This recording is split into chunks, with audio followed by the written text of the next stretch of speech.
సంగారెడ్డి జిల్లా గుమ్మడిదల మున్సిపల్ పరిధిలో dumping yard తొలగించాలని రైతు జేఏసీ చేపట్టిన ఆందోళనలు 13వ రోజుకు చేరాయి. ఇందులో భాగంగా ఇవాళ అన్నదాతలు వినూత్న రీతిలో నిరసన తెలిపారు.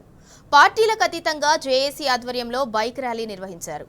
జై జవాన్ జై కిసాన్ అంటూ నినాదాలతో హోరెత్తించారు.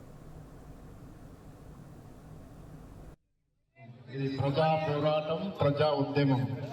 ఇక్కడ ఏ ఉద్యమం చేసినా శాంతియుతంగా ఎవరికి ఇబ్బంది జరగదనే ఉద్దేశంతో గుమ్మడిదల మండలంలో ఉన్న 13 గ్రామాల ప్రజలు ఏకమై ఏకతాటి ఈ పార్టీ ఆ పార్టీ కాకుండా ఒకటే పార్టీ, ఒకటే జెండా, ఒకటే అజెండా, అదే డంప్ యార్డు ఆపే వరకు ఉద్యమించాలని ఉద్దేశంతో ఏర్పడిన జేఏసీ చేసే కార్యక్రమాలన్నీ గత 13 రోజుల నుంచి శాంతియుతంగా ఎవరికి ఇబ్బంది కలగకుండా ఇక్కడ ఉన్న లోకల్ పోలీస్ డిపార్ట్మెంట్ చాలా సహకరిస్తున్నారు.